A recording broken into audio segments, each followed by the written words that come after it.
panel. I'm so excited to dive in next week, October 26th, 6 to 8:30 at Amarant Bank. We are hosting our Executive Symposium on the topic, leading adoption in a change environment. And as we lead up to this Executive Symposium, we bring together attendees who are going to be at the event talking about the topic itself and what their experiences have been with leading adoption in a change environment. And that includes what they found to be successful, what pitfalls they've fallen into, how they've overcome those pitfalls, and ultimately their experiences when it comes to handling the change that invariably happens when we need to make pivots. My name's Garrett. I am the founder of Ambition in Motion. At Ambition in Motion, our vision is a world where the vast majority of people are excited to go to work. When they are there, their expectations meet reality. And when they come home, they feel fulfilled. And we believe that starts with leaders, because leaders create the experiences employees have while at work. So we create technologies and communities to empower leaders to be their best selves. We've got three great guests who will be at our Executive Symposium next week. We've got Derek, we've got Harriet, and we've got Julian. Do y'all mind just introducing yourselves briefly before we dive into the panel discussion? Derek, do you want to go first? Sure. Hi, I'm Derek Weeks. I'm the CEO of Unfair Mindshare. We're a marketing consultancy. I've been a CMO or VP of marketing at B2B software startups and large enterprises over my career. Led several change management initiatives in those roles, and I'm happy to be here. Harriet, how about yourself? Sure. Thank you, Garrett. My name's Harriett Pritchett, and my company is Pritchett Media. I'm a change management consultant working as an independent consultant right now, and I do focus on kind of that change management support in terms of large-scale digital transformations and really helping, employees within those transformations adopt, own, and really be successful with the changes that are happening in their work groups. Glad to be here. How about yourself? Thanks, Garrett. Yeah, hey guys, my name's Julian Edgar. I am the head of Americas, both operationally and commercially, for a French risk management company called Cyberbardis. Previously, I built and sold a sports management company in London, and then was an early joiner in a financial risk management company in New York. I've been involved in lots of change management initiatives from the perspective of funding rounds and from the perspectives of acquisitions and the due diligence, and then the execution that needs to take place on the back end of the acquisition. And I've made lots of mistakes and had a couple of successes, so happy to talk about them. Well, I'm glad that you bring up mistakes. So I'd love to start with that. I mean, we've had a few pre-symposium panels, and we've talked a lot about things that you should do, like transparency and, keeping people informed of the decision-making process and make sure middle managers are involved. But I'd like to start this pre-symposium panel with pitfalls. What are some common pitfalls that you've identified in change initiatives or just implementing change initiatives that tend to fall flat? Like, the reason why this is a popular topic is because of how often organizations fall into common pitfalls and aren't effectively implementing change, whether it be a merger or a pivot in an organization. I mean, gosh, I always feel like when companies have a merger and they're trying to bring organizations together, they think it's like putting a prong into a wall socket, like it's just going to fit perfectly and everything's going to be copacetic and amazing. And almost never does that happen. So what are the common pitfalls that you've seen when it comes to implementing change initiatives or just any pivot that goes on in the business that organizations, for whatever reason, they keep falling into it and they keep repeating these unfortunately bad habits? I'll start with one that it might be sound cliche, but just getting everyone on the same page.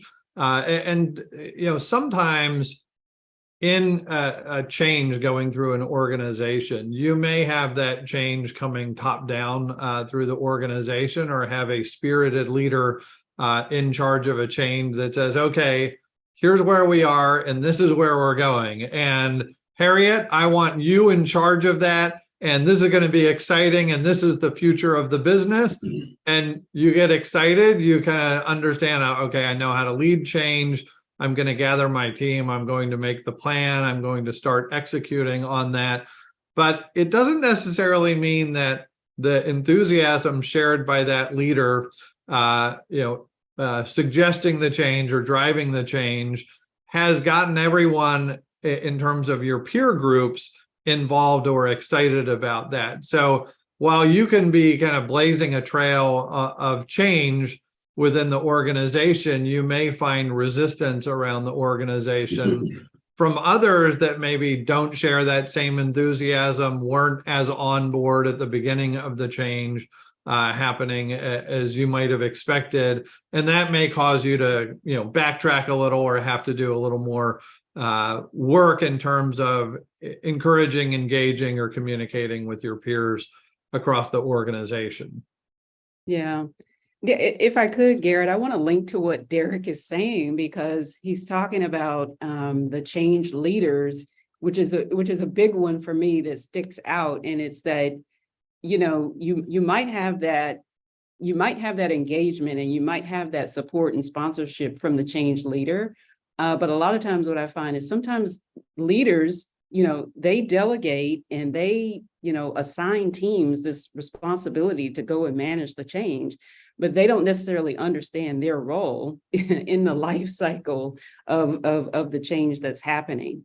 So while it may be like, setting that vision up front and getting everybody inspired and motivated and helping them understand, how this is going to help them, it's when you get down the line in the middle of the project or in the middle of the program where there may be some, challenges, that executive leader still has a role in supporting, through to the end. So I definitely agree with what Derek's saying, like help us kick this off, but also understand like the need to be active and visible throughout the life cycle of that change program for change leaders specifically.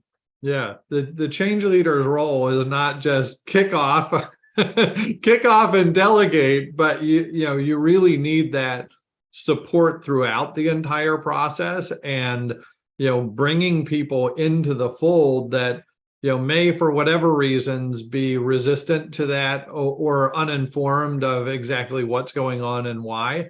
And that change leader plays a role throughout and kind of making sure, like, hey, is everyone else on board? You may be so deep in the change yourself and all of the things that have to go on that you don't recognize there are other organizations that may be, resistant to that change coming through and slowing you down. Or, as Harriett was saying, down the road, you may incur that, obstacle.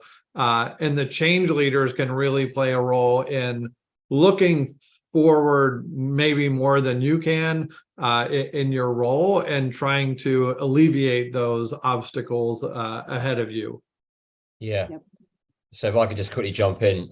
So I think everything that you guys have said is kind of exacerbated by a lack of communication as well, right? And so people have their roles. We've sat in front of a Gantt chart when change is happening, and Harriett has this role and I have this role, and so on and so forth. And the role needs, to be completed by X date. And I think and I've actually failed in this area quite badly, right? I was put as responsible for commercial due diligence and then commercial integration for one of the largest acquisitions my prior company, and it's not the reason it's my prior company, but like my prior company had made. And I did not escalate enough quickly enough, right? And because I tried to take it all on myself, and I think people have an ego and I have an ego, and everybody kind of wants to protect their role. They have their KPIs, right? And the KPIs are linked to kind of a successful integration in this example, and you're protective of them, and you don't want to be seen as vulnerable or perceived to be lacking in the expertise that and the trust that has been placed in you, and you don't escalate when you need help. And I didn't.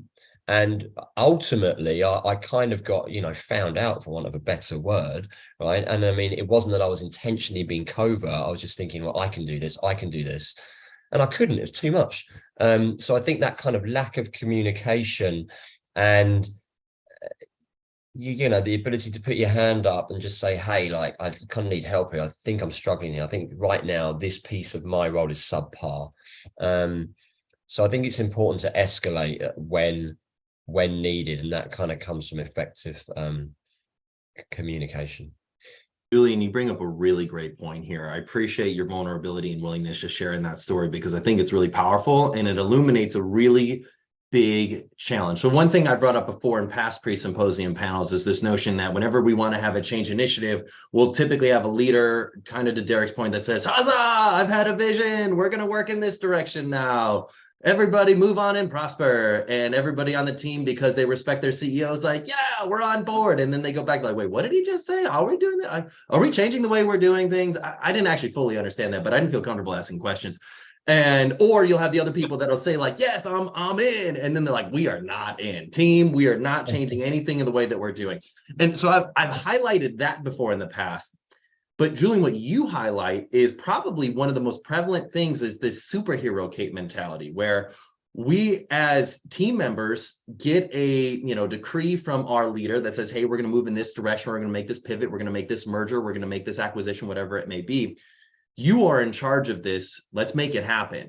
And you feel this great sense of opportunity, this great sense of responsibility. But sometimes your own objectivity to be able to see like, oh gosh, like this wave is bigger than what I can handle and I need some help. You're not trying to sabotage the change that's being happening. You're just potentially too late realizing that you're in over your head. How can people protect their egos while still getting things done? Does that question make sense? Like, I think in hindsight, you showed a like great strength as a leader by acknowledging it and admitting it, Julian. But I think a lot of people in the moment struggle to actually see that. Does that question make sense? Yeah. I mean, I'm happy to quickly go, seeing as it was me that kind of pointed out some of my failings. I mean,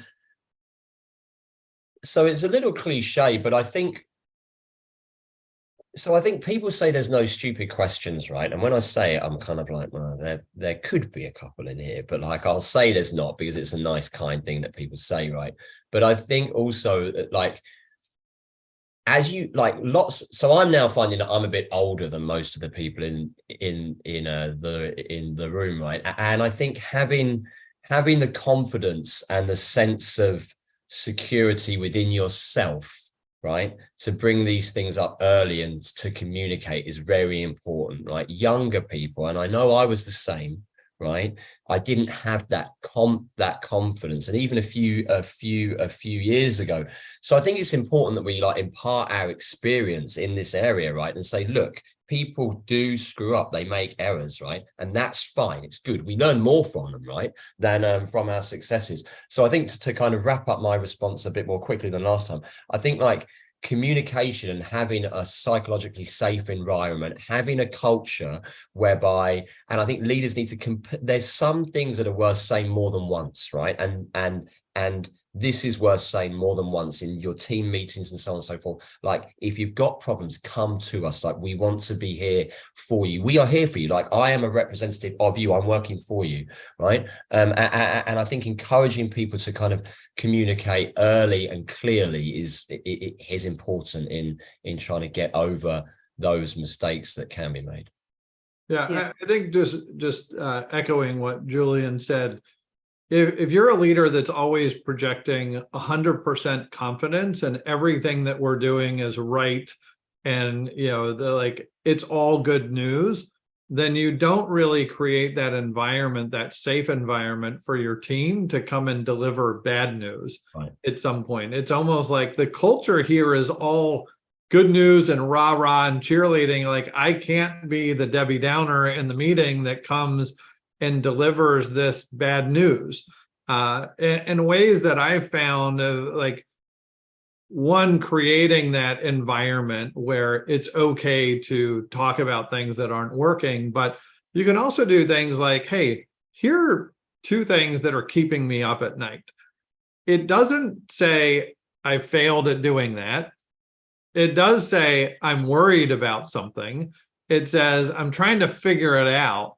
It also kind of opens it up for discussion of like, oh, if you're worried about that, maybe I can help, or maybe I can add perspective. But that kind of thing, that kind of action or statement that opens up a vulnerability of not necessarily everything is perfect, but we can discuss these and kind of place them on the table, I think can help organizations uncover some of that.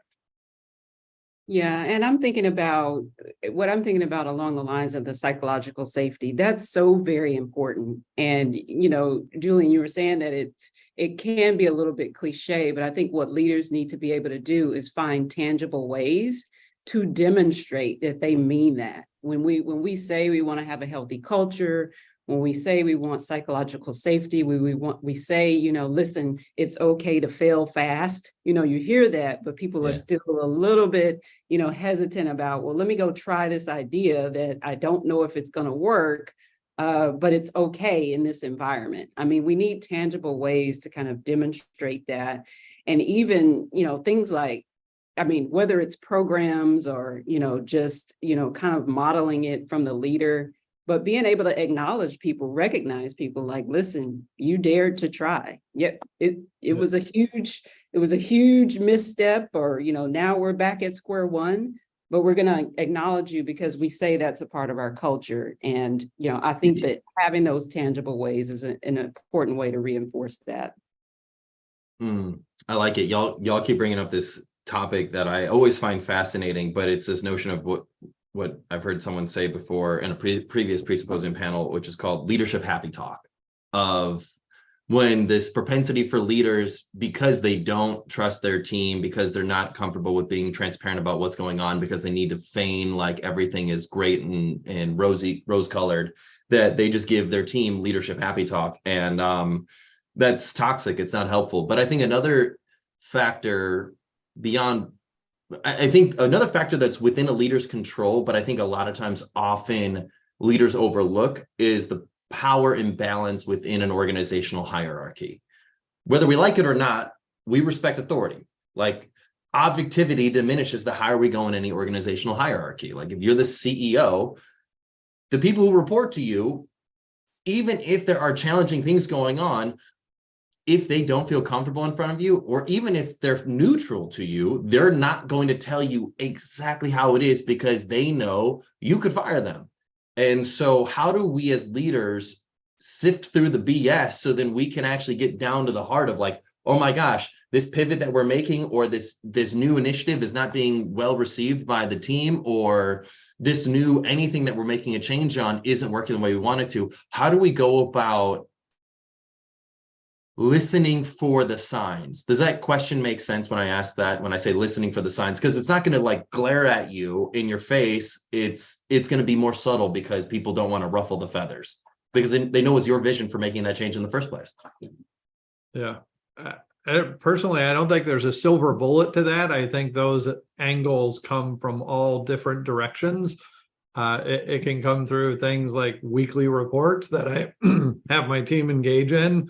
They're going to give status updates that might give an indication. It might be data that you can collect around the process or change that you can see that evolve in the data. And if you make that data available and transparent to everyone, then that gives more visibility. And sometimes you have to have trusted back channels. If you're not great at reading the room or reading the situations, but other people are, having those people on your team that can say like, look, I know you, and I'm going to pick up the phone, make a call and tell you, hey, Bob and Joe and Sue over here, they're not on board. Like, you're seeing them in the meeting, they're all nodding yes, but they're not behind this, whatsoever. Sometimes you need that trusted channel of communication from your peers to give you that full story, because sometimes people are afraid to go to the leaders and say, hey, I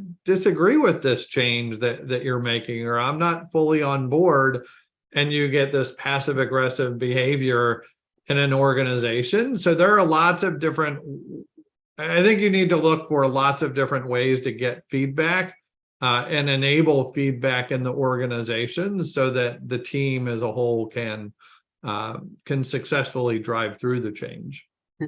What Derek's saying is making me think about Adam Grant's, he recommends as leaders, we have a challenge network.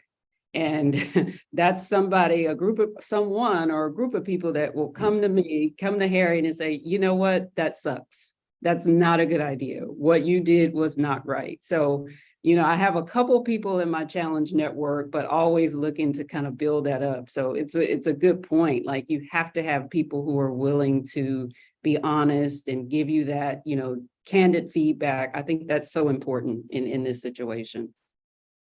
Yeah, I think a lot of it's about trust, right? Trust is earned. And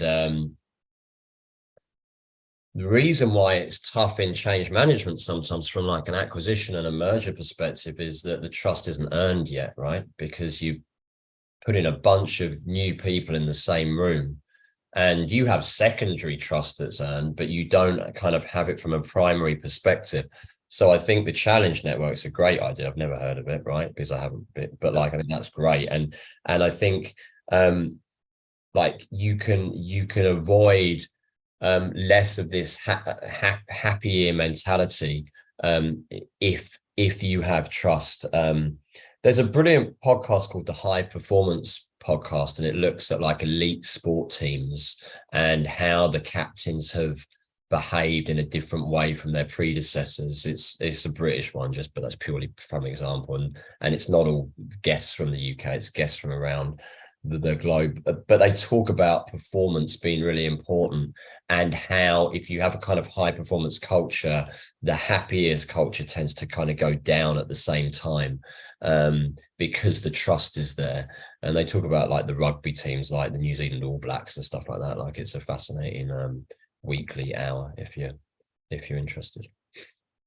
So this is delving into a topic that I'm really excited to chat with you all and learn your thoughts on. But when it comes to tough business decisions, because at the end of the day, tough business decisions need to be made. So whether you're merging and you're bringing two sales teams together and you're going to have to determine like, gosh, we can't keep all of these salespeople, or we can't keep all of we're bringing two HR departments together. Do we keep our own HR department? Do we adopt the new HR department or the new ops department or finance? Like when companies come together, some people are going to typically, not always, but typically get let go, or some other difficult business decision is going to have to be made. And the executive team may need some time to suss it out, to just kind of be understanding as to what's going on. But at the same time, they don't want to build a scarcity mindset. They don't want to be open and upfront, or maybe they do. I've got no idea, where they just say, hey, we're determining which sales team we want to keep and which processes are working better. So it's you versus them. See who makes it. Live long and prosper. And whoever can make it is going to keep their jobs, and who doesn't, they're going to get slashed. I know I'm making it seem like the Hunger Games or, some kind of life and death situation here, but that's often what ends up happening. Like, oftentimes companies will end up slashing an entire department or entity within an organization because they determined it wasn't performing as well as the other department, or because this department's getting acquired and they like their own way of doing things. How do you handle that? How do you handle when you have to make a tough decision, but you haven't had all the data yet to make that decision, and you want everybody to keep working like normal and not tell them the actual situation of what's going on, because you don't want to have people panicked for their jobs, but at the same time, you don't exactly know how you're doing it, but you do know something different is going to need to happen in the next few months. How do you handle a scenario like that? You mean, how do you make the right decision at the time, or how? How do you make the right decision at the time? How do you communicate it to your team? How do you let them know how you're evaluating their performance? How do you, when you let them know how you're evaluating their performance, not freak them out when they end up realizing oh my gosh, it's us versus them? Is there a good way to go about communicating this? Well, so I'll quickly chime in on one, and you've just used the word. So I think one of the key evaluation tools for me is performance, and you just used that word. So I try and evaluate performance, not results, because it's more important, right? And it's actually an interview question that kind of I ask people every time, tell me what do you think is more important, performance or results? And if they say results, I don't hang up, but I try and dive into it a bit more. But I think, so again, just to be succinct in the interest of time, I think for me, a key evaluation criteria is the performance of the individual, their kind of attitude towards their day, how they structure it, how they execute upon it, not necessarily the money they've brought in that year from a sales perspective. So that would be a key evaluation technique for me, and one that I would place a higher weighting on. So Julian, it sounds like what you're suggesting is if you're a leadership entity and you're, let's say, merging two organizations together and you're trying to figure out who to keep, who to not keep, that you go onto the micro level and look on an individual basis. I see a lot of companies just saying, hey, we're just going to cut this new entity's department as a whole, slash them, and we're just going to keep our own team for this. But it sounds like you're analyzing for that. And by the way, do you mind just defining your definition of performance versus results? So the performance is the work that you put in and the input that you put in and the effort that you put forth to try to achieve the results which you and your company hope and desire, essentially. So the performance is the input, the results are the output, and the input is more important, because without the input, you don't get, to the output that you hope and desire. That's it.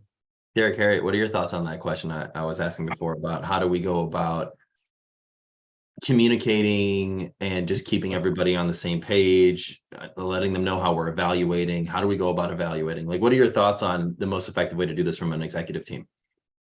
Yeah, I think about mapping motivations to conditions, really, especially when it comes to behavior change.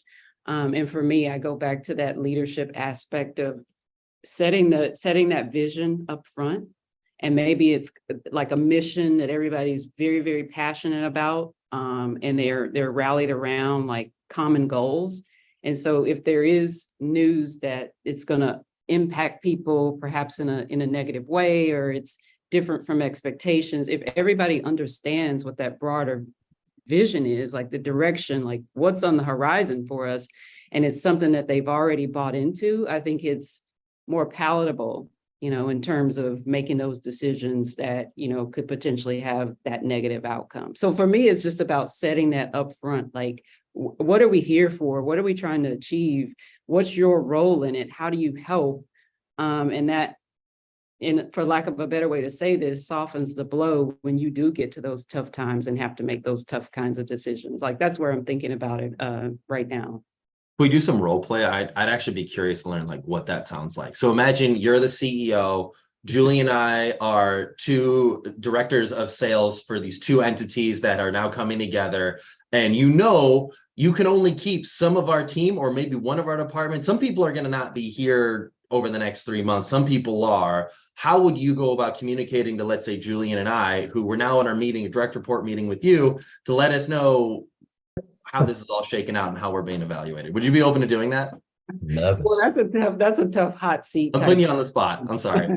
I have a nice accent, right? So that Yeah, helps. you go ahead. You go ahead. Accent. Yeah.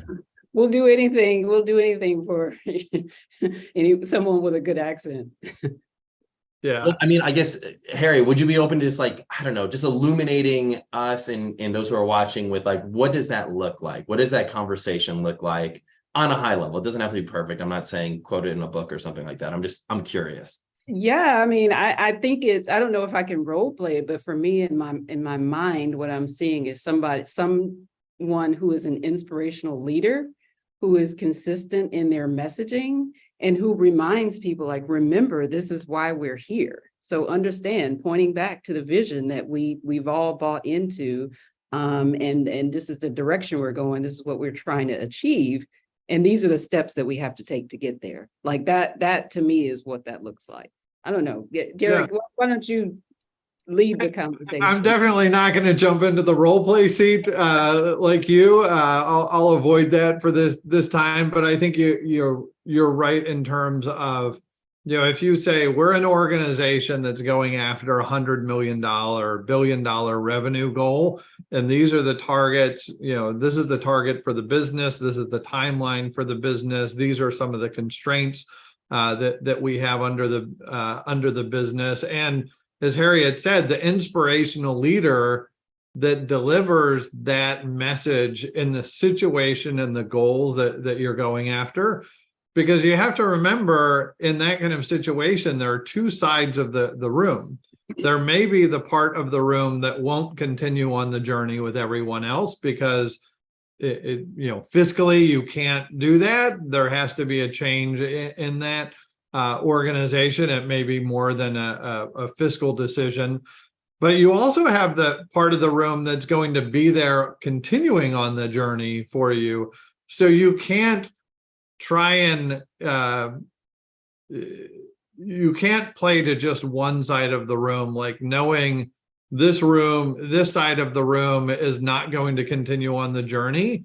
You can't kind of soften the mission for them while you're trying to encourage and motivate the other side of the room that's going to be there, because after you go through that change within the organization and those people are laid off, let go, whatever, through that process, you as a leader are still there with that same group of people, and you need them 100% bought into what the future next steps are. And you can't have them kind of working at 75%, optimum kind of energy that they're putting in. So you have to play the delicate balance of keeping everyone aimed toward the mission and the goals of the organization, understanding that, being as transparent as possible, communicating often. But yeah, you have to play that delicate balance of there are two parts of that room. So Derek, if I'm hearing you right, I'm going to give an attempt at a role play. So Harriett, Julian, you will be my direct reports. I'm going to attempt my version of role play based on what Derek shared. Harriett, Julian, I'm so excited for what we are working towards here at our company. Right now, as we come together, we need to hit revenue goals where you need to 1.5x the current sales quota that you're currently going at. I don't necessarily know how you're going to be getting there, but our burn rate is X. And if we're not able to get to 1.5x what you're currently doing, we might have to make some tough decisions, but I think we can get there. But like I said, I don't necessarily know how we're going to go about getting there. I'm not necessarily saying this is the perfect roadmap for how to go about getting there, but these are the results we need to see for us to successfully navigate some of these waters because of some of the constraints that we have from a financial perspective over the next few months. Is that something, how does that sound to you? How empowered do you feel? Or is there anything I can do to help you in terms of achieving these 1.5x results from our sales quota perspective? I just did this off the top of my head, but that was my interpretation of Derek, what you're kind of describing, where I'm saying, hey, I'm saying these are the results we need to see, Harriett and Julian. I don't necessarily know how you're going to go about achieving it, but here are the constraints from a fiscal perspective if we're not able to hit some of these results. So people aren't surprised if we have to make some tough decisions. Yeah, one, you had the energy, you told the goal, you showed the constraint, and you effectively, part of what you'd add is we're all in this together. Like everyone plays a role in achieving this. But in general, you hit the mark, certainly. Yeah, I think part of this session is to kind of, I think in your pre-email to us, you said part of it is to kind of not completely agree. So Garrett, I would say that it is important. Harriett hit upon a really good point that consistency is important in your behavior and your output in front of your team. But I think as well, you need to inspire a level of confidence without being overconfident. So to possibly hear from my CEO, I honestly don't know how we're going to get there, would probably not kind of fill me as a leader with the comfort is maybe the wrong word, but the comfort I need around kind of the expertise on the other side of the table to kind of be the strategic mind and leader that I want to work alongside. So that would be a piece of feedback. I love it. And that's a great point of disagreement. I like the vulnerability perspective, saying, I don't know how you were going to get there, because I'm asking you to do something you've never done before. I'm asking you to 1.5x your output, but I'm not actually telling you how to do it. And if I just sort of say, hey, these are your new quotas, like, get it together or you're going to have to get out, like my perspective would seem like it would be a little less empathetic. But if I were to say like, hey, I don't actually know how you're going to go about doing this. I recognize this is hard and I'm putting you in a tight spot. But based on our financial constraints, this is what we need to do to successfully move into that direction. It's so interesting. And it's like, it's like point of view perspective, right? Because what I heard was a leader who trusts his team, and also that there's the autonomy there to go, listen, I don't know how you're going to do it, but you got to go get it done. That's just one, kind of point that I picked up on. I heard autonomy, like, versus let me give you exactly the steps to go take to get it done. Yeah, maybe I need to work on having kind of happy ears a bit more then, I guess. But yeah, maybe I need to work on my but that's the thing. That's the whole point of this panel, is that we have these conversations. I think it's great. I'm not saying I'm right or wrong. I think that's why we like to have disagreement. So speaking of disagreement, my final question is, what is a popular belief about leadership that you disagree with? So when I say popular belief, I mean, you think that over 50% of leaders would agree with this statement, but you disagree with it. What would that be for you? Does anybody want to start? Yeah, I'll go there. Okay, so I'll jump in, and this is not going to be an everyday everyone agrees with me or half the room disagrees with me, but that leadership is about control in organization. So I was at a dinner last night with a number of executives, and one of the guys was saying, I actually like to be in a leadership position, in control, where I can just have the team execute and do what I want them to do because I know it's the right thing. And certainly as a leader, sometimes you have the capacity to do that and direct a team toward a goal or toward a mission that you want them to achieve.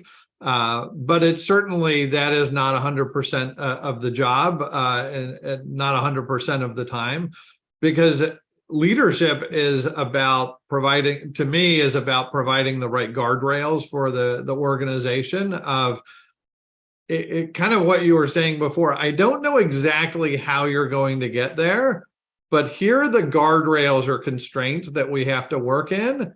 And I don't necessarily need to come to the table with all the answers. We have a team of intelligent people that can all bring their ideas to the table and figure out what is the path that we're going to get there. And leadership is providing that vision, maybe providing the guardrails so people don't go too far off the path. But it allows for the guardrails, it allows for the experimentation. It also allows for more transparency in the process of what's going on. But that kind of leadership is about control. I think certainly if you're a leader that thinks you have to, unless you're in the military, maybe that you have to have control over every single situation. I think that's more of a myth most times. That's awesome. No, I think you're right. I think that's a really good one. For whatever reason, this scene from Austin Powers is what comes to my mind when I hear this. It's the scene where Dr. Evil says, I didn't spend 8 years in evil medical school to be called Mr. Evil.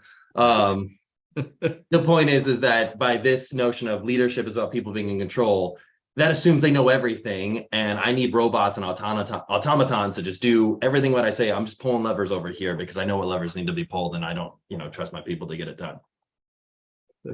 Cool. Who else has a popular belief about leadership that you disagree with? Well, I don't know if this is popular, because I hear it said a lot that leadership does not require a title. And sometimes you have leaders that think, hey, when I step into this role of senior XYZ, that everything around me is going to change. And now, I'll be able to achieve my results through people and everything will work out. But I know that leaders, you can lead from wherever you are. Leadership does not require a title. And the story that I have to support that is this was kind of mid-career. I was on a team of learning and development people where I got moved into the leadership role, responsible for now leading a group of peers. And that was probably the worst year of my career, because it didn't, just because I had that title didn't mean that people were going to be inspired by what I was saying, or going to follow the direction or follow the plan that I had, or agree with the budget that was set. It was a really hard time. And just because I had that title did not mean that I was stepping into that role of leadership. And so there have been other aspects or other times where I've seen where people were willing to take on what I was saying because I was leading by example, or I was able to convey the why of what needed to be done. Or, I just, kept it simple in terms of what I was trying to convey. And that's when I noticed that I get more buy-in, which is what you need as a leader, without having a title that represents that in any way whatsoever. So that's my example. I know for sure leadership does not require a title. Well, I think it's an interesting one. I think that's one where, like, if you were to verbally ask people, oh, does leadership require a title? Most people would agree with you on that statement. But when it comes to actual actions and what we see in the workplace, doesn't typically resonate or doesn't typically stick through, because oftentimes you, especially like in middle management, you're like, oh, you're a great salesperson. You're the sales manager now. Congrats, you made it. Right. We have all these expectations for you and your team. And you need to get everybody to buy in. And it's like, well, these were once my peers. Now they're reporting to me. So no, I totally agree. I think that makes a lot of sense. But that's a fascinating one. And then Julian, how about you? What's a popular belief about leadership that you disagree with?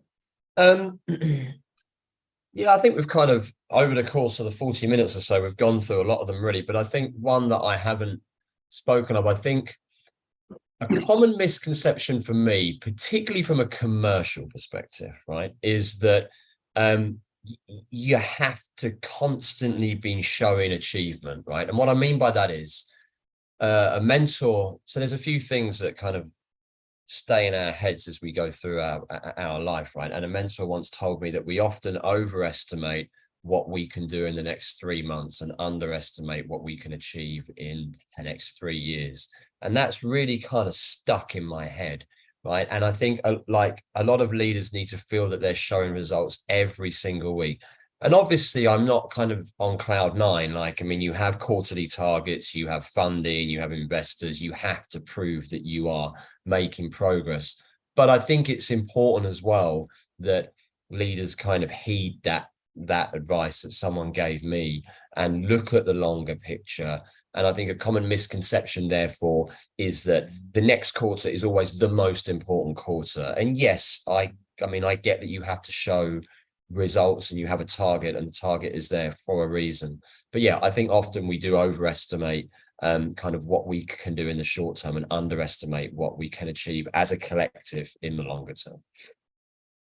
That's a great one. I like it. There's I love that. I wrote that down. There's a book called I think it's called The Man Who Broke Capitalism. It was about Jack Welch from GE and like how maniacal he was about hitting the quarterly targets, even if it meant sabotaging the business in the long term. And that's essentially like what he did to GE, like from the 1980s, 1990s, and like early 2000s. Oh my gosh, GE is this amazing company. Jack Welch is the manager of the century. And it's the moment he's gone and the subsequent CEOs come in, they're like, holy crap, we are in such a hole because we've been not cooking the books, but we've been doing some interesting accounting to ensure that we hit our quarterly numbers to a penny every quarter to an amount that it just ultimately was unsustainable. And that's why there's a lot more volatility with their stock price, in the late 2000s because of it. But yeah, I think you're spot on, Julian. I think sometimes we just get too maniacal about the quarterly and not look at the long term.